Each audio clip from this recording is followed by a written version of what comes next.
What's up, guys? It's just Vel here again, and I'm smiling because I'm happy.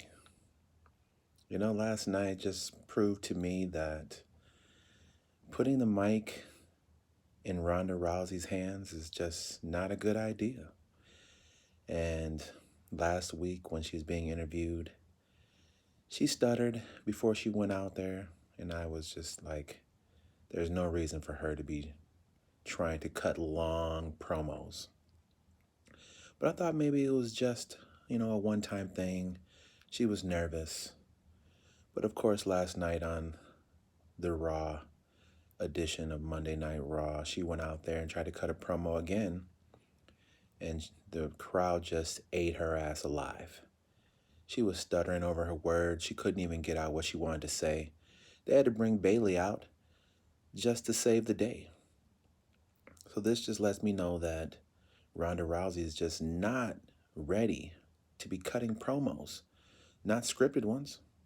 I mean, that Phoenix crowd ate her ass alive. I mean, they booed her out of the building. And I know that she wasn't expecting that because she's always coming out smiling, shaking the fans' hands, giving out gloves to the little kids. And they just booed her out of the building. And I was happy because, well, if you know me, I'm a Sasha Banks fanatic. She's my favorite wrestler, men or women right now. And she ended up losing that match, and I'm fine with the outcome. But where do you go from here now with Sasha Banks? And that brings me to my next point. How do you have her in one of the main events for the Women's Championship for Raw one night at the Royal Rumble, and then she doesn't even have a segment on Monday Night Raw the next night? Booking wise, that makes no sense to me. What are you going to do with her now? So then Ronda Rousey comes out and has an open challenge. Bayley comes out and saves the day because Ronda's flubbering over her words, doesn't know what to say, probably forgot her promo. They have a match which was 1 out of 5. I would give that match a 1. It was terrible.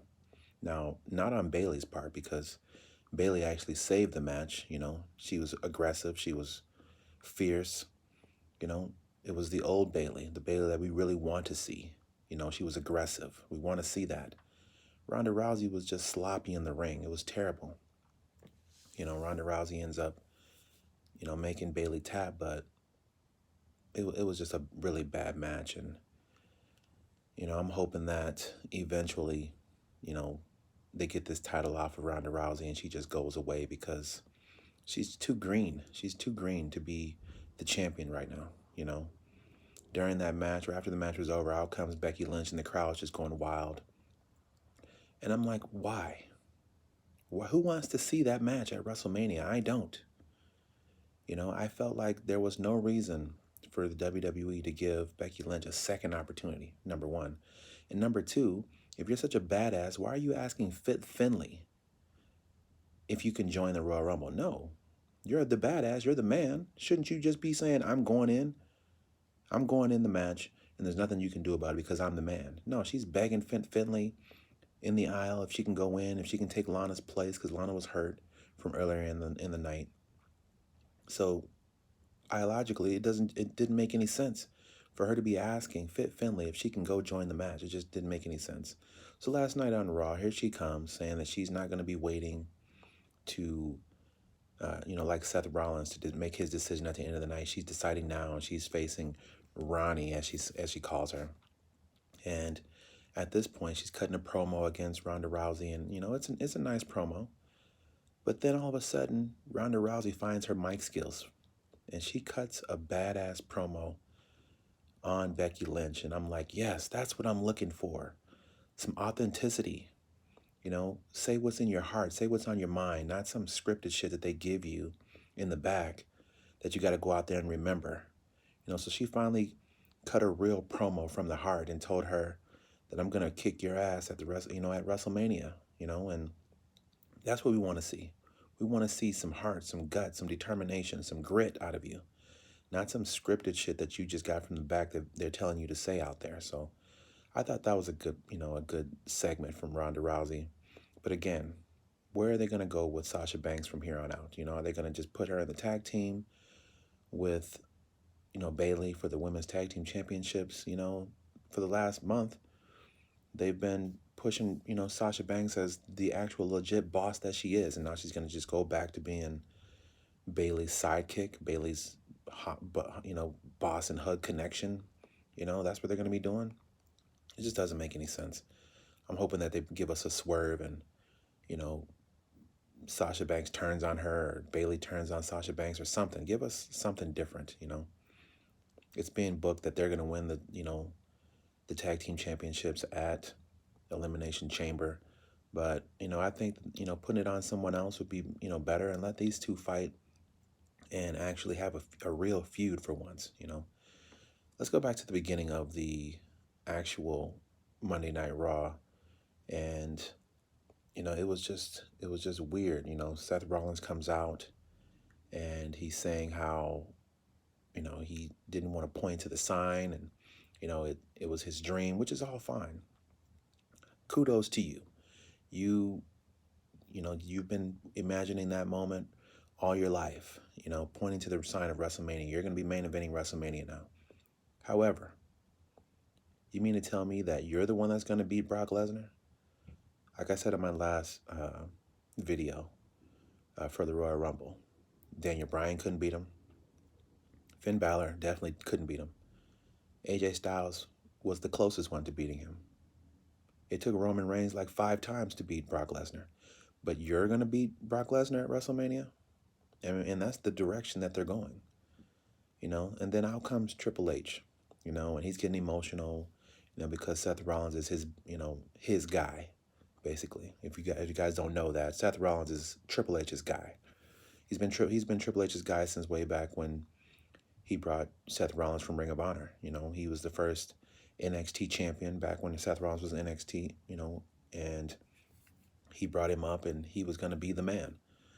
And, out comes Triple H and telling him, I'm excited for you. You go out and you decide who you're going to face and you kick their ass at WrestleMania. And out comes Dean Ambrose. And he's basically getting up in Triple H's face, and he's getting up in Seth Rollins' face saying, you can't beat me. And, he talks some smack to Triple H saying, you got to go and ask your father-in-law for permission to make this match. And, that kind of rubs Triple H the wrong way. So, maybe they were trying to tease something between Triple H and Dean Ambrose for WrestleMania, because I'm not really sure. Rumor has it that Triple H wants Batista at WrestleMania, but who knows if that's going to pan out. So maybe they're trying to plant some seeds between Dean Ambrose and Triple H for WrestleMania. We'll see, how that goes. So Triple H gets a referee out there. They have a match. Seth Rollins beats Dean Ambrose pretty easy. If you've seen their matches in the past, they've had some brutal matches. And this match just seems too easy that Seth Rollins went over Dean Ambrose with the curb stomp, and it just didn't seem right. All of a sudden Dean Ambrose is losing that easy 1, 2, 3 to Seth Rollins. No fake, no false finishes, none of that. Just a 1, 2, 3. It was over with, and they go to a commercial. The next match, I believe, I'm not really sure what matches were next, but I'm just going to go through them, the ones that I remember.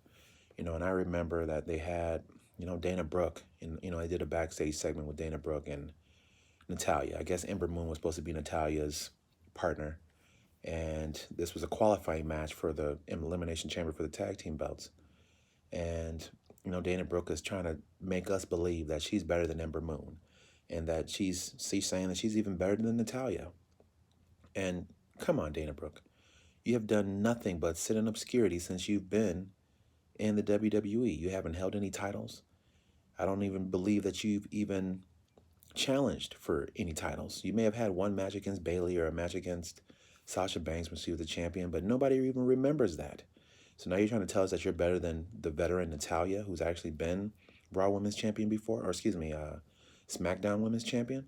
So, that was just a wasted segment. So they go out there and they're going up against the Riot Squad, and it's just a piss poor match. The Riot Squad ends up getting the victory. I'm not going to go through every move for move. Natalya ends up losing the match when one of the Riot Squad members pushes Dana Brooke into Natalya when she has a sharpshooter on, and that's how the match gets ended. The Riot Squad They're celebrating in front of the tag titles and they go to the back.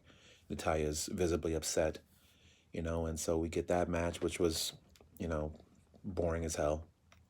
We also get, this was later on in the night, we get Drew McIntyre versus Braun Strowman for the 100th time, and Baron Corbin interferes for the 100th time. And I wouldn't even say it was a decent match. It was okay. But Baron Corbin comes out and they, jump Braun Strowman and, throw him into, or they power bomb him on the steps, and they walk out. And I'm a little curious as to see, what they're gonna do with that match. I actually, while I was watching, was hoping that Bray Wyatt's music was gonna hit. We haven't seen him for a while, and what are they gonna do with him? Are they just waiting, holding him off until Matt Hardy's ready so they can be the deleter of worlds, which is boring as hell too? Bring him back. Let's form, the Wyatt family again. I know Eric Rowan is with Daniel Bryan right now, but what about Luke Harper? Bring Luke Harper in, put him with Bray Wyatt, put him with Braun Strowman, and let them form the Wyatt family again, and let them go after, Baron Corbin and Drew McIntyre. That would, liven that feud up a little bit. Right now, it's just stale and boring and redundant. We're tired of seeing Baron Corbin going out there interfering in Braun Strowman matches, but what's the payoff? There really is none, because there's no championships on the line.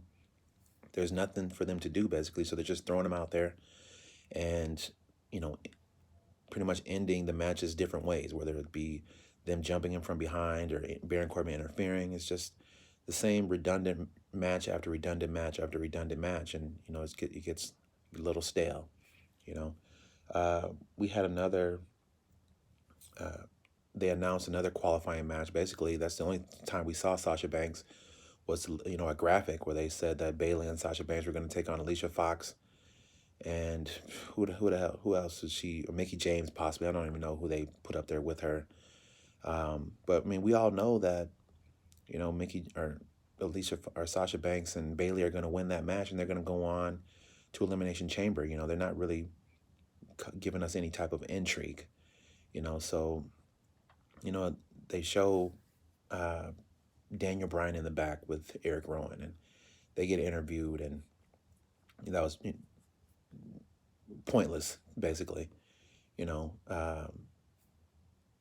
We get Seth Rollins' music, or we get the announcer about to announce Seth Rollins, and Seth Rollins is going to come out, and all of a sudden Brock Lesnar's music hits, and he comes out, and Paul Heyman does his spiel and saying, your best bet is to choose Daniel Bryan because you can't hang with Brock Lesnar, something along those lines. And then out comes Seth Rollins. Now, Daniel Bryan's in the building, but he doesn't even come out. And he was scheduled to come out. So I'm a little confused as to why he was even there if he wasn't even going to come out and join and be a participant in the ring. It made no sense at all. It was just nonsensical. So Seth Rollins gets in Brock Lesnar's face. Brock Lesnar hits him with what seemed to be an endless amount of F5s. One of the last F5s he received, Seth Rollins is on the ropes, and he's like, is that all you got? He gets him up in the F5 again, hits him with that, and then they just go off the air. And I'm like, what the hell was that? It just didn't make any sense to me. And for a fan like me who's been watching wrestling for 30 plus years, and they keep giving us these Monday Night Raws that aren't really doing anything for us. It doesn't make any sense for them to put on the shows like this booking that they're doing just doesn't make any sense. So I'm just not understanding, I'm really not. And I know that I've, skipped over a bunch of matches that, went on, last night, but I'm just really pissed off, and I'm not even going to go through the rest of the matches. I just wanted to get right to what was going on, the main segments, and those are the ones that really come to mind right now. But yeah, that's my Monday Night Raw review and reaction, guys. Leave your comments down in the comments section. Let me know what you think, and I'm gonna end this video by saying, hey, I hope SmackDown in the next couple of hours, because it's Tuesday now. I hope SmackDown in the next couple of hours is about to come on, and I hope it's much better than Raw was last night.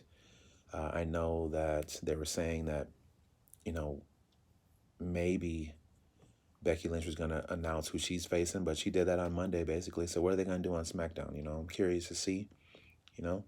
Like I said, I was hoping, at the Royal Rumble that The Rock was going to come out. And when you're actually going to WrestleMania, you want to, see what you want to see at the event. And so, they've already announced that there's going to be a double main event now, which is going to be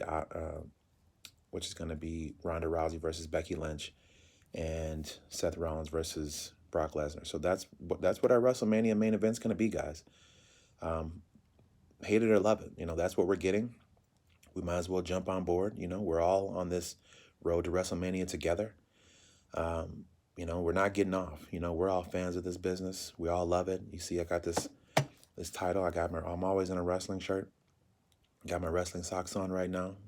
Can't see those, right? You can't see those, but I love this business. I'm never going to stop wrestling. This is, I'm just a fan. I'm passionate about it. So I want to see it succeed, and I want to see, them actually put some effort into the booking, put some effort into the matches, and, make backstage segments, make it entertaining, so that I can get invested again, so that's what I'm looking for. I'm not ever hating on wrestling. I'm never throwing any shade. This is all just passion. So hopefully, they can, in this road to WrestleMania, they start, doing it the right way, So again, guys, subscribe as always, leave your comments, like or dislike, the video, have at it. But until next time, guys, I'll see you guys next week for next week's Monday Night Raw review and reaction video. And until then, in the words of Adam Cole, boom.